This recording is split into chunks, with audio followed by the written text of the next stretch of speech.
Hi my loves, welcome to my channel. My name is Chloe and today I'm going to be talking about Starbucks. So I've never really talked in depth at all on my channel about my job at Starbucks, and I realize it's a fairly desirable place to work if you're going into food or drink service, because the thing is there's a lot of really crappy places to work at. And I think people are very drawn to the company because of what they offer, the benefits and everything. So I'm going to go over what we get as far as benefits as employees at Starbucks, also just about the job in general. So I have been with Starbucks for, I want to say a year and 8 months now, and I actually got a job there. Funny enough, I was it's not funny actually. COVID hit and I was really scared that I wasn't going to be able to pay my bills from my business solely. So I ended up going and interviewing at a Starbucks. It was a Starbucks in LA near one of the airports. It wasn't LAX though. It was the one, it used to be called Bob Hope Airport, but now it's called Burbank Hollywood Airport. And so I interviewed over there. It was really hard to get a call back actually. And this is not super common with Starbucks. It really depends on the store manager. And I decided to try to get a job at Starbucks opposed to somewhere else because I was spending so much money there. And I was like, maybe I'll get a free drink or something. So that's kind of why I was doing that. That's why I chose that place when I was worried about the financial aspect of my future. And so I ended up calling 5 times to follow up, and then finally I reached the store manager and he was like, yeah, you're hired, come in. So I came in and I filled out my paperwork, and I shortly after that started the job. So with Starbucks, you get pretty good training. And I won't say it's amazing training, and I only say that not because it's not great, but more so that it is a thing that you learn after repeated actions. I don't know how to say it. I guess it's one of those jobs that you're not going to do well at until you know what you're doing. And that takes months because you have to remember all the recipes. You have to remember how to do things. A lot of it is I always look at my job like a game, because there's a lot of times, let's say you work at a drive-thru. I have worked at 2 cafes and 2 drive-thrus.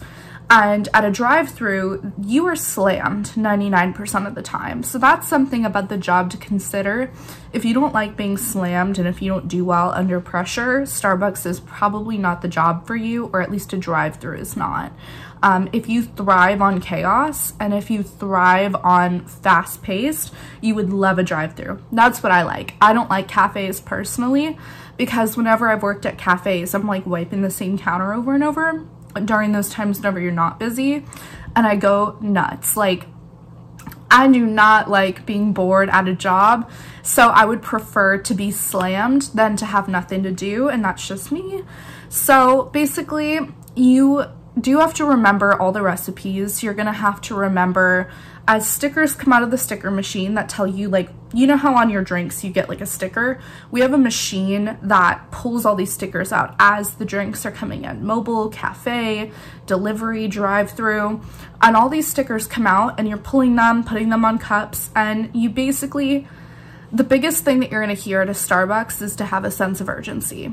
And if you're not nearly safely running to place to get things done, you're not doing your job well at a drive-thru.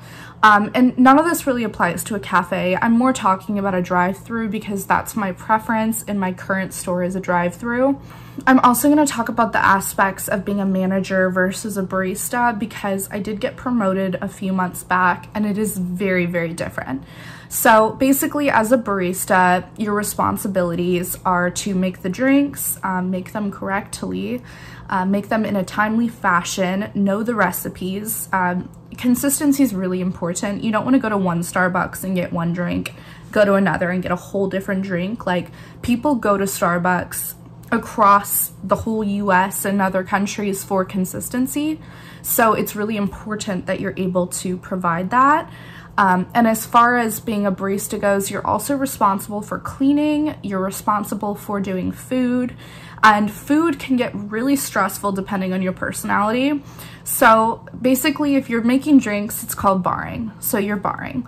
And a lot of people want to bar, but once you're good at barring, you're like, I don't want to bar anymore. This is just like, then there's always the newer people who are like, I really want bar time. So you're like, yeah, go do your bar time. Like, it's all good, because there comes a point where once you do know what you're doing really well, and I'd say it takes about 6 months to be really comfortable in your position as a barista. Once you know what you're doing, there's no competition to want to be on bar or on food. You're just like, put me wherever. I don't want to bar for 8 hours. That's kind of like the gist of how a lot of people feel. So food can get stressful because the stickers for a drive-through for drinks and a drive-through for cafe, which is whenever people walk in, those are 2 separate sticker machines. For food, deliveries, cafe, drive-through, and mobiles all come through the same sticker machine. So more often than not, I'd say like pretty much never are you gonna have food support. So it's just you. And this is why I say it's like a game of chess. So you pull your stickers out, you start putting them on bags, and you're like, okay, I gotta get these in and out of the oven right now. And if you have like 2, what's a really popular food? A bacon Gouda, let's say that. If you have 2 bacon Gouda stickers, you could stick those in the oven together. And so then now you just did 2 instead of 1. So you want to try to match up your stickers basically. And some people get really stressed by this. And it's not stressful if you just take it like 2 items at a time, 4 items at a time. And so basically I would say food does become really stressful for a lot of people when you're a barista or in any position.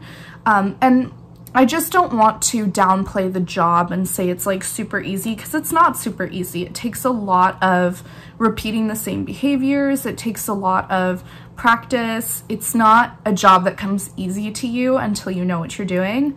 And it's very frustrating in the beginning because people will tell you, I have never heard a new barista not say, when will this click for me? And the thing is I would say like everybody has the same answer, and it's like one day it will just click. And that frustrates a lot of people. It frustrated me when I started. I was like, what am I doing? Like, I don't know what I'm doing. So kind of, I would say that some people get really stressed. Some people can deal with the pressure and it's no problem. There's 2 positions that people don't really want to be at, and I don't want to perpetuate this kind of BS thing that people say and that it's an undesirable position, because it's not. It's really not. Like, it's a chill position. If you're on the front of the store taking orders at the front, or if you're on window at a drive-thru, people never want to be at these positions more often than not. And I'm not sure why. I really feel like there's like a stigma in Starbucks that if you're at window or if you're on front, you don't know what you're doing and that's why you were put there. And that's just not the truth. And I can say that from a management perspective, that yes, if somebody's brand new, that is where they're going. But once you have a floor of people who know what they're doing, if you get I put myself on front all the time, because it is a position where you can like see the floor, see what's going on, see what needs support and what doesn't. And so it's not a bad position. It's actually a really good position for being able to do cleaning, helping out with different tasks, because you don't always have customers. So it's not a bad position, and a lot of people kind of act like it is, and it's not. So that's something I would say about like window at a drive-through or front/register at a drive-through or cafe. And it doesn't reflect anything about your abilities if that's where you're being put at first as a Starbucks barista. It really doesn't. I can say that from a management perspective. It does not reflect anything. If I place somebody on front, it's usually because I want things being done and I know that they're capable of it. Whereas some people think it's because a manager, or it's called a shift lead, thinks that you can't do other things. And at least for me, that's not true at all. And I know a lot of other shifts, that's not true at all. So if you're getting stuck at window or front in the beginning, that's really normal. And if you get stuck there 6-7 months in, that just happens. Like, I've been at window as a shift lead multiple times, because sometimes you're scheduled as just being a barista. And when you are scheduled as that, another shift might be like, hey, can you go to window? It's like, yep, no problem. I'll go talk to people. Like, it doesn't matter. So That is like a really common stigma, and I feel like if you're a barista, you know so well of that stigma, and it's just not, oh my gosh, my hair's been crazy this whole time. It's just not true. So there's that, and then I would say those are your main responsibilities, is supporting where support is needed, barring, doing food, doing the drive-through order, window, cleaning, and more than anything, this is the most important thing as being a Starbucks employee, or a partner is what we're called. This is the very most important thing, and it's customer connections. And I think there's like a misconception that it needs to be phony, that it needs to be like, oh my God, I love your shirt. And that's not true. People can feel that and read that, and I don't think people like that anyways. So we are not trained to be phony with people. They genuinely will not hire people if they're not friendly.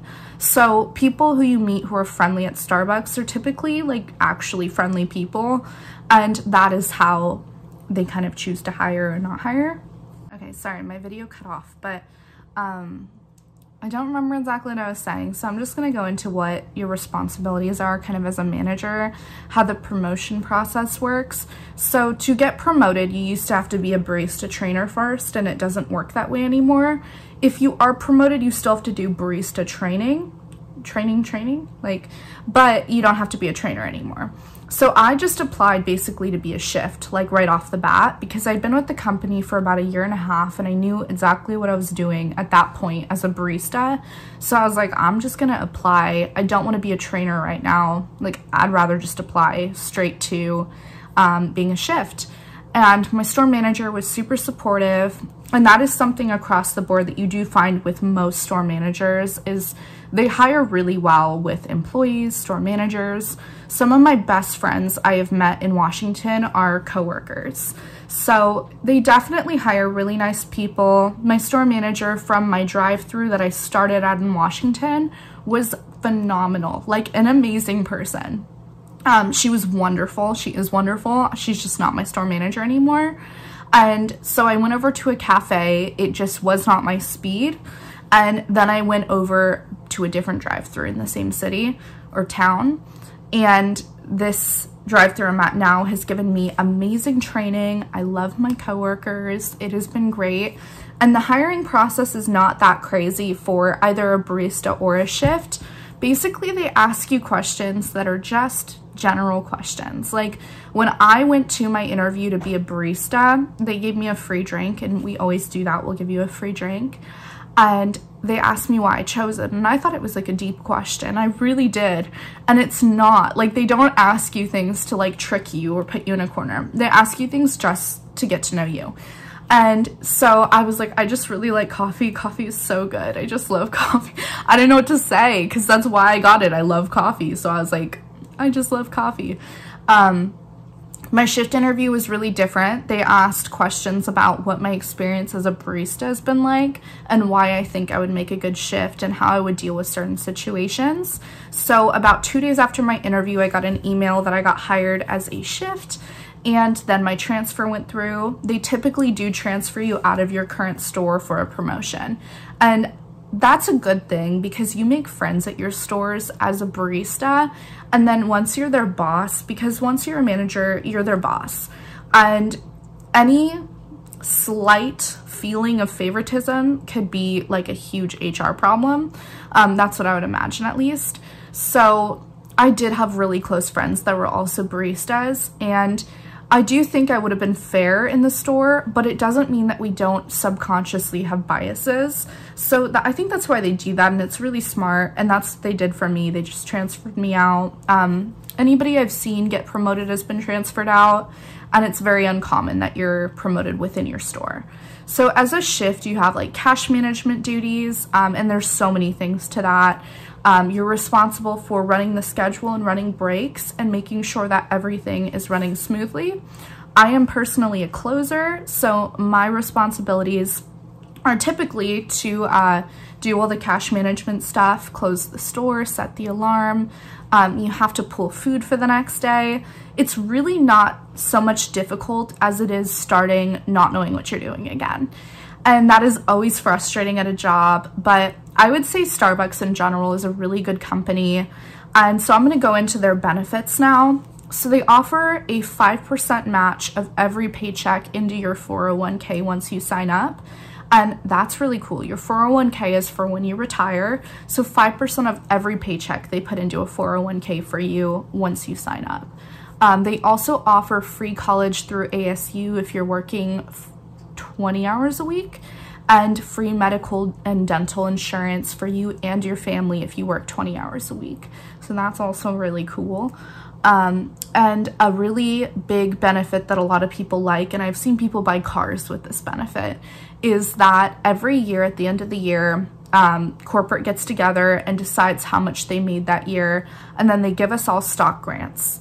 And we have to go into the actual system and accept these grants. And a lot of people don't know this. I actually recently just found this out, that I had 2 grants that were about to expire.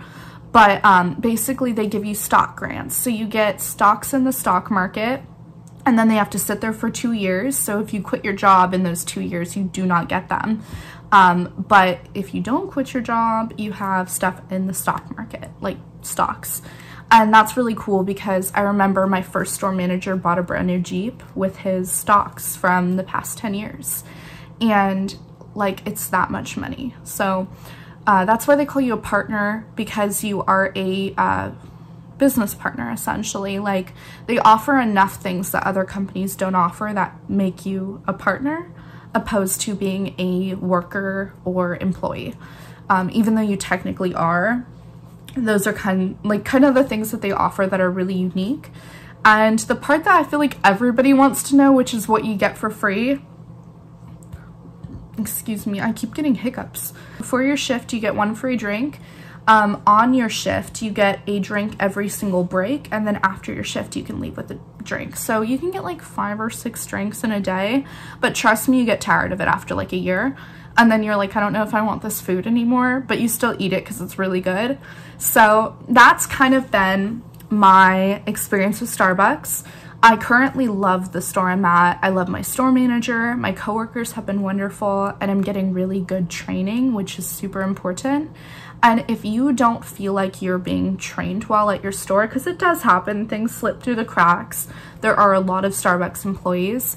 After 6 months at a store, you can always request to transfer out and then talk with your new store manager about being retrained. And most store managers will be happy to retrain you so that you know what you're doing. And that was my experience. 6 months in, I had not been trained very well from my first store, and my drive-thru in Washington actually retrained me fully, and then within like a month I was solid. So I will definitely say that it's important how you're trained, but in general, it's a great company to work for. I know a lot of people have different opinions, and there's lots about unionizing right now, but in general, if you apply to Starbucks, it's a really good company. They do take care of us, and that's not to mention all the things they did for us during the past couple of years with everything going on. They did really take care of us, and it has been like a crazy couple-year journey with everything, but they made sure that we were set up and taken care of. And so I will say that it's a good company to work for, and if you're thinking about applying, I would recommend it because you can get so many amazing benefits that you can't get elsewhere. And that's not even to mention that if you have a issue in a store, corporate will pretty much immediately jump in and help you get out of that store, and I mean significant issues. Like for me, I had a pretty significant issue at a store that I worked at, and the district manager came in and actually transferred me out within 2 days. And so that, whenever that was happening, the issue, I was like, oh my God, like I don't know what to do. I've never had an experience like this. And the district manager came in and she supported me, and she's like, I hope you know I'm here because I support you. And she's like, I wouldn't be here if I don't. And it was very clear. So I will say that they have supported me and helped me through any issues, and it has been a good company to work for. So thank you guys so much for watching. I'm gonna wrap this up. I know I'm talking fast and saying a lot of things at once, but there's just a lot to the job, and there's probably things I missed. So if you have questions, let me know, and I'm happy to answer, and I will see you guys in my next video. Okay, thank you for watching.